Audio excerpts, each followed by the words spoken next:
guys, welcome to this week's recap of the Real Housewives of New Jersey, episode 13, Messes and Bridesmaid Dresses. Y'all, this show is a little too messy, man. There was so much going on, man. I really did enjoy this episode, but let's get into it. So, the ladies, they're back in New Jersey from their trip in Ireland. Okay, so we're over at Danielle's home, and she's with her kids, and her kids are always gonna give a good time. I love her kids when they're filming, and her baby girl, she got a boyfriend. And y'all, I love how they parent and have fun with their kids and give them like boundaries. I thought it was such a cute scene. But then we have Danielle's mom. She comes over for a visit, and that was, pretty much Danielle's opportunity to really, let everyone know how the trip went for her. So before she gets into that, she shows her husband and her mom what presents that she got for Teresa. And they kind of have a little X-rated conversation. I'm like, good for them. If it's good for them, it's good, period. So I thought that was cool and interesting. I didn't expect that, but I love to see the different mother and daughter relationships that are out there. Can I imagine me having this kind of conversation with my mom? I don't know, but maybe we're not there yet. Danielle, her and her mother, they have their relationship and it works for them. Could it work for others? Sure, of course. But it's so interesting to see that dynamic because, all the moms and their girls, they all have different kind of relationships and how they talk. And I kind of like the free conversation that they have where it's open and honest. So I kind of like to see how that plays out and how that works for a certain dynamic. It's something certainly you can learn from. So Danielle, she opens up about the hard time she had in Danielle. Poor Danielle, she had a hard time, y'all. She called the girls mean girls. I'm like, welcome to your freshman year as a housewife. Of course, they come to you and they are mean girls towards you, or you can feel that way. She complains how Rachel is dragging the rat thing on and how Margaret comes after her, but Margaret is the one with the big secret that she's holding information on over Melissa. Not even over Melissa, she's holding it. She's just holding that information, And she shares to her mom that it's about Melissa's marriage and how Margaret has information of Melissa cheating on her husband by being in the backseat and kissing a whole nother man. And, Danielle's mom, I'm shocked with her advice. She's like, Melissa needs to know. Melissa needs to know. Ma'am, this woman does not know Melissa. I understand that if it was a person that, you were more familiar with, but you guys just came to the scene, Melissa and Danielle are not tight friends where Danielle has the need to be the first person to let Melissa know. Let people closer to Melissa let her know what's going on, because it kind of seems weird if it comes from Danielle's. Like, what's your intention? Are you trying to hurt me? Are you trying to have one up over me? Or do you actually care? So I would be a little bit, if I was Melissa, I would look at Danielle kind of odd if Danielle decides it to be her position to come talk about my marriage or say what's going on or what people know. I mean, because Melissa should know if she's in an affair or not. Like, Danielle don't need to tell Melissa what she's doing. Come on, please. So I thought that was quite interesting. So over to Rachel and John Fuda. We're at they're driving and they're on their way to the adoption attorney office. So as we all know, Rachel, she wants to adopt Jaden to complete the family. She feels like that's the last thing that needs to be done in order for everything to just be complete. Rachel, I think she's a perfectionist, but So Rachel, she feels like Jaden did not have a normal childhood. She goes on and on to the attorney while she feels like she has a right to be Jaden's actual mom. And the attorney tells, the process of termination rights and how, to do this whole process, you have to terminate the mother's right to give Rachel rights. And that in itself kind of sounds sad. But it sounds sad to me because we mostly know Rachel's side of things.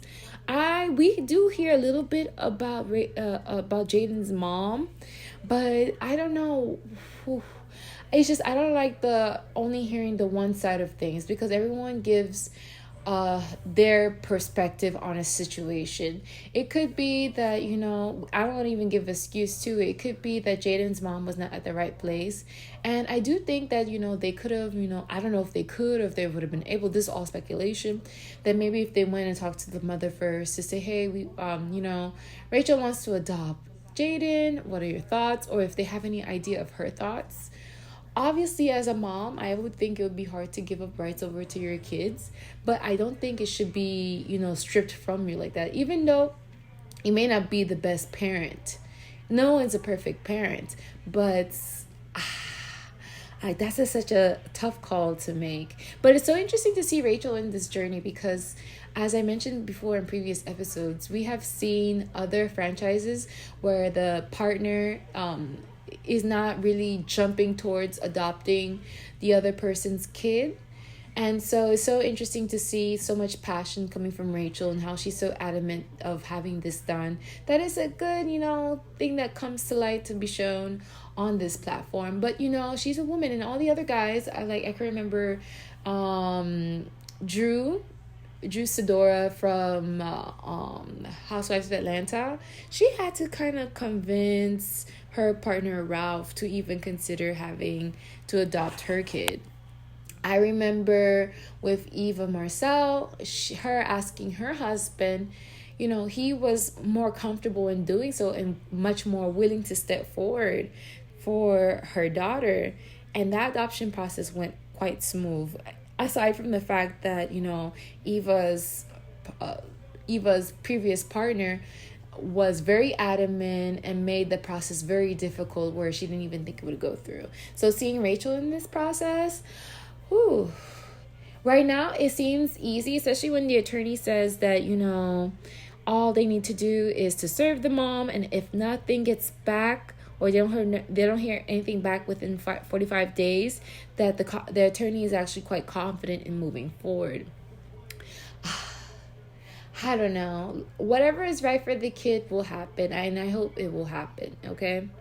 Jaden, he looks happy, he's good, but, I'm just, since we're talking about it, since we see it on TV, I think we should at least hear from the other person's side, the mom's side. I wish she can comment. Honestly, that's so hard, because to see Rachel feel that she doesn't need, permission from a failing parent, that she gets super emotional about it. She has me convinced, but I always have to hear the other side of things. We cannot just go blindly with what one person says, because what Rachel may feel is not enough, the mother feels like this is the best that she can do at that time. So it's just a situation. I'm invested. I'm here to see it. So we'll see. So over at Jennifer Aydin's house, Jennifer Aydin, she is being a good bridesmaid, y'all. I would want Jennifer Aydin as my bridesmaid because she's just getting things ready for Teresa's wedding. She's super excited. She has these plans to introduce some Turkish activities into the bridal party. And, this all came about because Teresa's daughters came to her and they wanted her help to plan a surprise bridal shower. And of course, Jennifer Aydin, she is here for those girls. I like watching on TikTok those Teresa's family, the daughters, and Jennifer Aydin and her daughter hang out. It's just a cute, real relationship. I love this friendship. I love this dynamic. I like to see when they hang out and not filming, because then it's more believable, it's more real, So Jennifer's daughter, she's in this scene and she's helping her mom, and she is just hilarious. So, Jennifer Aydin, she's showing her all these activities that they have planned, the henna, and then she also shows this garter, and the daughter is like, what is that? And, Jennifer, she explains it as, this is what you tell me to wear for your dad. It's lingerie, right? You tell me to wear lingerie for your dad. And she's like, yes, yes, yes, yes. And then Bill, he comes in and then the daughter is like, oh, you don't wear lingerie for dad. You need to wear lingerie for dad. And it's just a cute little scene. And I just like her family's personality. They are such a cute family. So, they make fun of her for being a love therapist. And, the daughter certainly takes this role seriously, and I'm glad they're able to joke about this now and kind of move forward. But I feel like Jennifer, I don't know, I feel like she's the one who could act like she's moving forward, but she is gonna get her lick back, meaning she's gonna get back at Marge for having her kids even find out through this way when she wasn't ready to do so. So Jennifer and Bill, they go and they have their talk. And, Jen asked Bill if he missed her while she was away on the trip. And, he says, well, he was busy. He kept busy. He has to provide and have money saved up for tuition for 5 kids, which is a lot, but it's not an excuse, sir. So Jen let him have it. She's like, the kids were calling me for things that they could have asked you while she was at vacation. And Jen, she offers to say that, the therapist actually viewed authority coming from the father figure, which means that Bill, you need to also raise those kids and not leave it all on Jen, which I think is super fair, super, super, super fair. Jen, she feels like the responsibility burden is on her, and she suggests going back to therapy. And I was so disappointed that Bill, he felt that he does not need any more therapy. Rather, she needs it because she's the one who wants it. And I'm like, no. But I'm so happy that they're having this dialogue, this conversation, because it seems like Jennifer, I wouldn't call her passive aggressive. I feel like she's super strategic. She is playing chess, not checkers. She's not just letting the situation take the best of her marriage. She's bossing up, and she's saying to him that no, you need to bend and compromise. And I'm like, yes, ma'am. Yes, ma'am. And oh Lord, she'll get it. Knowing Jen, she'll get what she wants. She get what she wants.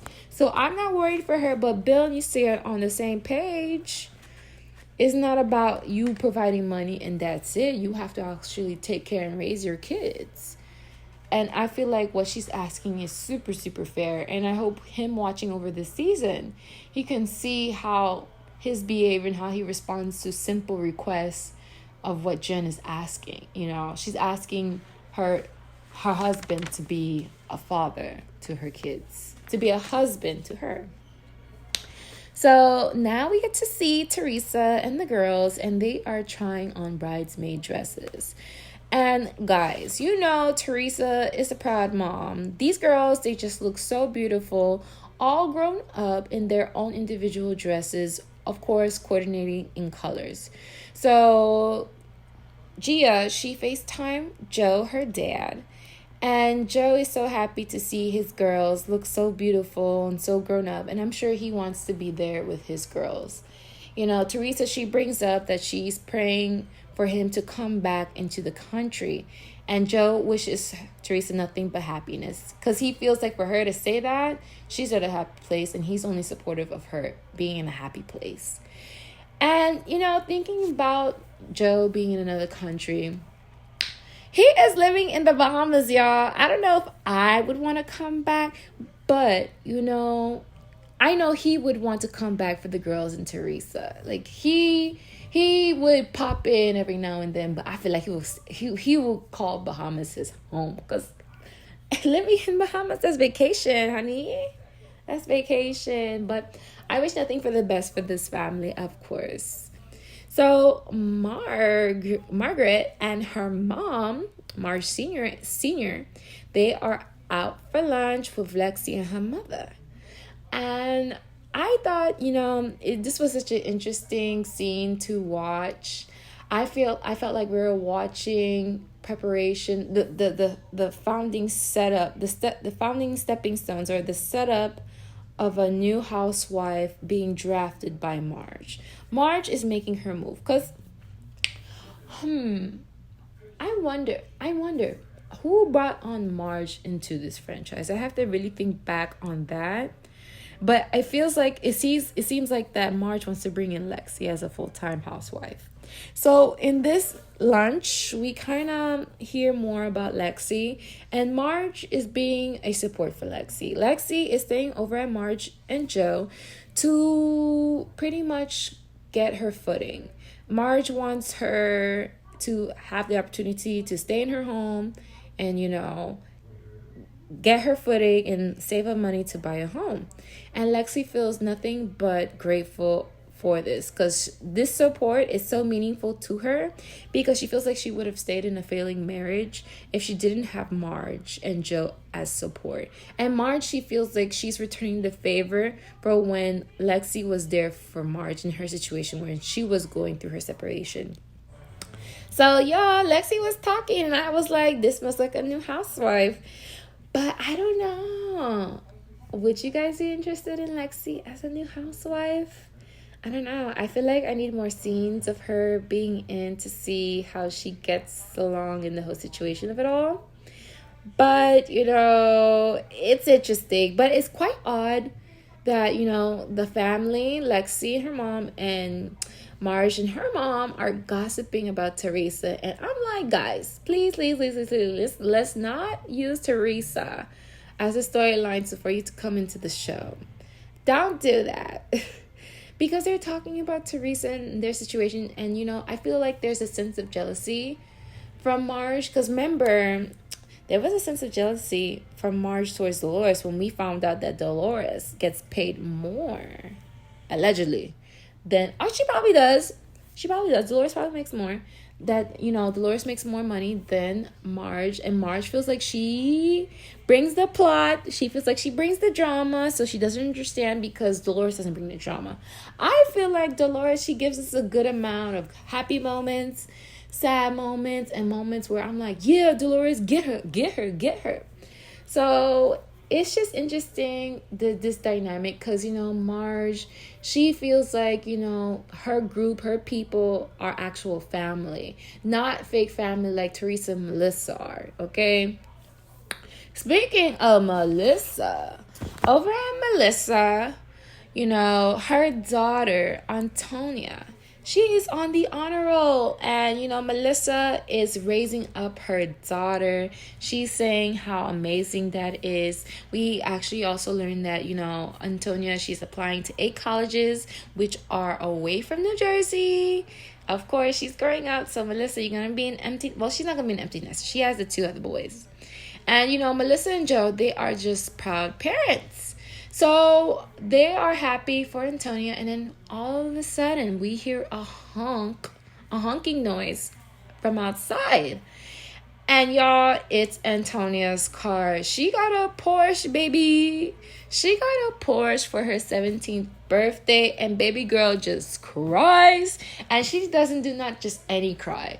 The real cry that any person can do is that ugly cry. So she gave us a big old ugly cry, not believing in this moment, and that is her moment, and the parents are so proud. I know they are super proud, because to see that kind of joy from your daughter, that's amazing. That's amazing. I feel like that's on every parent's checklist.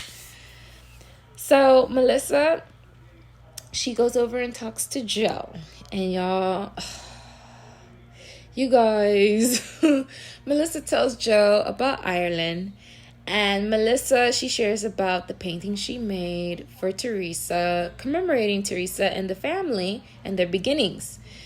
And, Melissa, she's trying. And Joe, he does not want her to keep on trying. They are done. So Melissa, she brings up the bridal shower that's coming up. And the plan is that Melissa, she shows up to the bridal party. And then her husband and her show up to the wedding. And then they're officially done. That's the plan. That's the game plan. And that's the plan that they were writing with in the beginning, okay? They done writing with Teresa. And this is how they plan to finish it. But, I just think that this reunion is going to be very interesting. Because now that we're hearing this information, it seems like, they are done. And, this wasn't so bad because it was understandable. You could sense it, like they were done with each other. But I guess they wanted to end it on the best possible term, kind of put a bow on it and let the viewers have that. But we seeing through the cracks. Y'all not that smart. Y'all are not that smart. And honestly, we see Teresa also cracking with Louis in that car conversation, y'all. But I'll hold off on that, okay? So since we know that Melissa and Joe didn't go to the wedding, we kind of get to see the events that take place before that. So now we know that they had a plan. They did plan to go to the wedding. They did plan to be a good brother. They did plan to be a good sister-in-law. But now that plan was foiled, and we are seeing how it kind of crumbles in their faces and also in Teresa's face. So now we're over at a restaurant when we have Dolores and Frank, and they are having a sit down. Y'all, these people are so Italian. They are so Italian. So this sit down was recommended by Polly to set boundaries, okay? So Polly said to Dolores, Dolores, go have a sit down with Frankie. Let him know the boundaries. Let him know how we do things around here. And Dolores is like, okay, babe. And so now she's here sitting with Frank. And, she's waiting for Frank. And then Frankie pulls in with a leather vest. Like, how Italian is this? He pulls up with his leather vest. And, they sit down and they get their drinks. And next thing you know, the waiter, he comes to order their food. And I'm like, Dolores, you can't keep ordering the meals for the man. Like, let the man order his own meals. He's grown. Polly sent you out here to set the boundaries, okay? So Frank, he says how Frankie got his dream job and that how Frankie wants to celebrate. So the kids, they're planning, and the kids are like, oh, let's invite mom. But they're kind of hesitant to invite Dolores because if they invite Dolores is going to want to invite Polly, and she knows that Polly may not come and that probably will make mom sad. So Dolores clears it up real quick. She's like, oh no, that is something that, Polly will come. I feel like if Polly said he can't come, Dolores will make him come because that's her baby, okay? So, of course, Frank is like, what? He's like, no, let's just have it be the four of us. And then Dolores, she stands up and said, no, wouldn't Brittany come? Like, Polly should be there too. So Frank, he gets all sad. He's like, no, I wouldn't even invite Brittany. This should be just the four of us. And, Dolores, she just disagrees because, she wouldn't have problem with Brittany coming. And, Frank wants Dolores to not disrupt the family, what they have established as a family, And Frank, he's just, he is saying how his mother passed away. And ever since she passed away, Dolores has been the best friend that he can go to and share happy things to. And then he got so emotional. And I felt bad for him. I felt so bad for him. I honestly, Frank, he got my heart. He pulled my heart. Oh my gosh, Dolores, you have a lot to deal with. So he gets so emotional, and Dolores, she tells him to stop. She says, stop, sir, stop. And she clarifies to him, she's like, Frank, there's no restriction, only boundaries, which I thought is a perfect message to leave onto Frank's mind. And Frank, he seems to cheer up. And, now all of a sudden he's okay with doing a dinner with all of them, with his kids, Dolores, and Brittany and Paulie. Okay, so we have that resolved. So I like them. Paulie, you just gotta get into this. You gotta get into this fantasy, okay? So now over to Jennifer, and Jennifer turned out this bridal party. Jennifer, you need a show.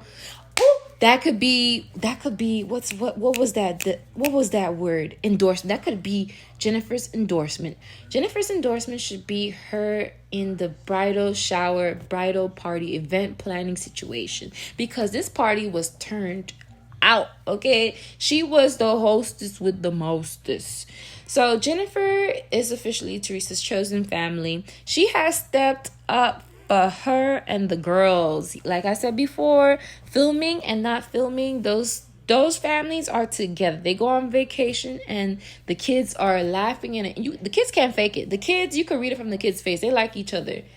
And I'm here for it. I am so here for it, okay? So over to Teresa. Teresa thinks she's getting lunch with her daughters. And so while Teresa is driving, she gets a phone call from Louis.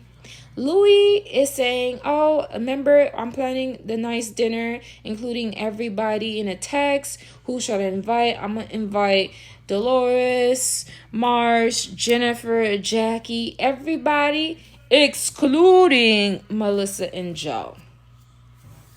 And, he's on speaker, y'all. And the kids' faces are unfazed. They don't seem shocked. They don't seem bothered to what he just said. So I found that quite odd, actually. Okay, I was like, red alert, red alert, red alert.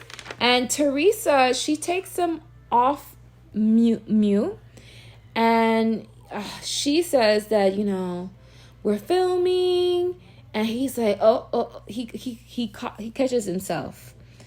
He did not plan to invite Melissa and Joe. And that's probably because of the whole Pizzagate situation. But, Teresa, she takes him off speaker and she says to him that you can't invite some and not the others.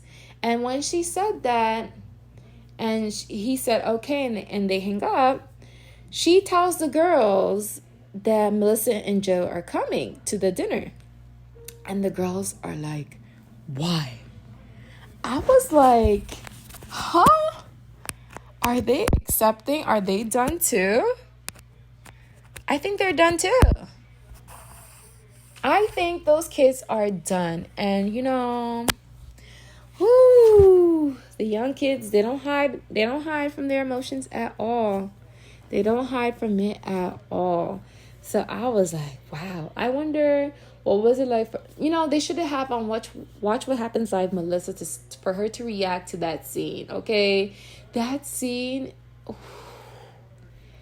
But, they shouldn't feel bad. They both feel the same way. It's a mutual feeling. The feeling goes both ways. But to now see the girl's face and their, expression of it.